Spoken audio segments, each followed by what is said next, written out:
So the government just announced massive changes to the EC ruling. On the 8th of May 2026, the government announced the MOP period is going to increase by 2 times from 5 to 10 years.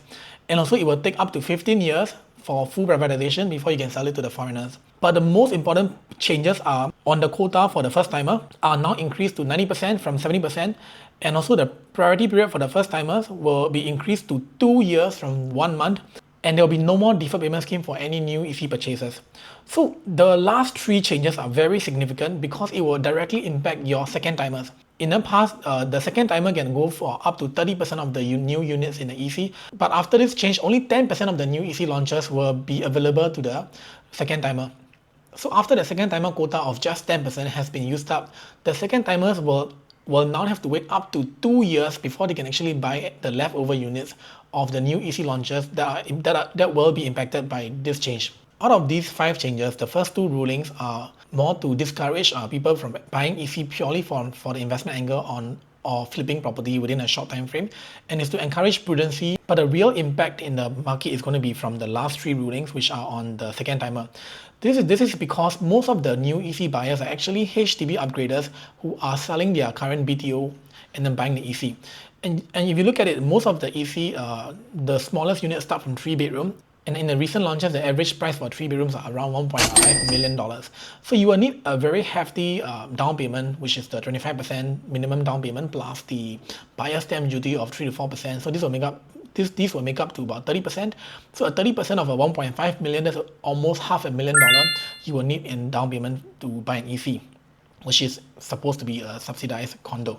This is quite a contradiction because most of the people who can actually afford to buy an EC with savings of up to $500,000 are usually your BTO sellers. So when your BTO sellers sell off their BTO for a profit, the profit averages around maybe 300k to 500k easily.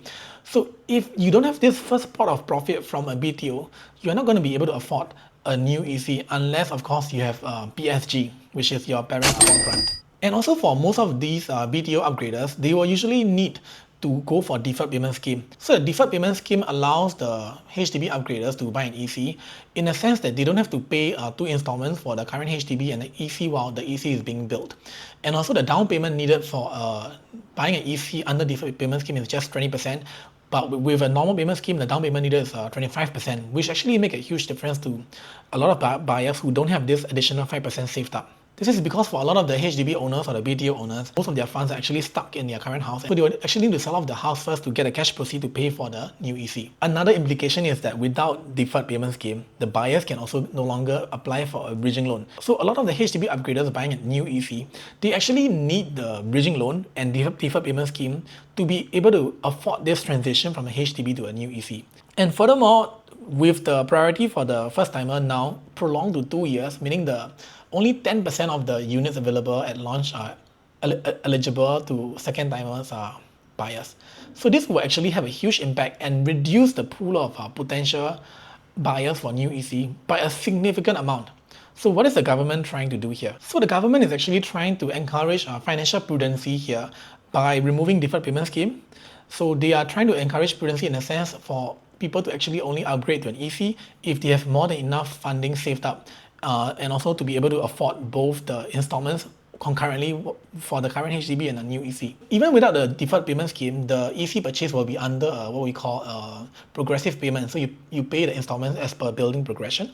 But even then, for a lot of the HDB owners, it will be quite a challenge to be paying for both the installments, even though the EC installment will start off very slow and increase slowly. And I believe that the second objective of the government, which could be the main objective, is to actually try to indirectly control the EC prices to not increase so much. So if you look at the median prices for new EC since 2016, they have increased significantly. And you can see that the most recent EC launch, which is Revel EC, very near to Tampines West MRT, the average per square foot for that EC actually go beyond $1,900 per square foot. But of course, this is post-harmonization calculation. So even with a pre-harmonized calculation, this will be about $1,750 to $1,800 per square foot for a new EC. So when we look at it, at $1,800 or $1,900 per square foot, is EC actually still affordable for a lot of the middle income to higher middle income people with income ceiling below the 16K?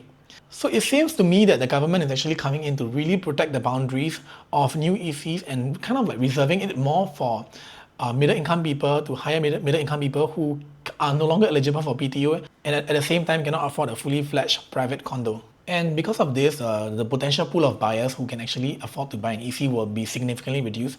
And for this reason, I think the developers who are going to be bidding for a new EC plot of lands after this implementation has taken place are going to be very conservative in their land bidding.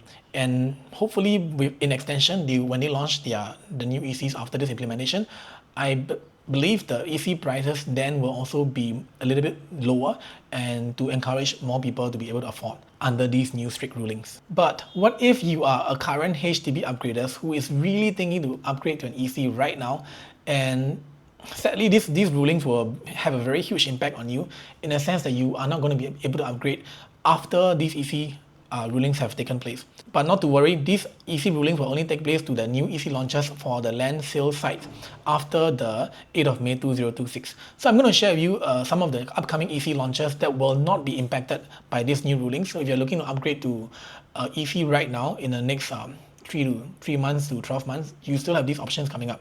So these upcoming ECs will not be impacted. Senja Close EC, both the Site A and Site B at Woodlands Drive 17, Sembawang Road EC and the Miltonia Close EC. And not to forget any leftover units in the existing launches like Altura, North Gaya, where once in a while we will see the bounce out units, and also including the Costa Cabana. So if you want a full list of all the available units in the market for EC right now, and also upcoming EC launches that will not be impacted by this ruling, just DM me EC and I'll send the list to you, no question asked. But then again, brand new EC launches available on the market may not be the best option for you. So if you're looking to upgrade from your current HDB, selling it at the peak where I think the HDB resale prices are starting to plateau and maybe coming down, just get in touch with me and we can plan your next move together.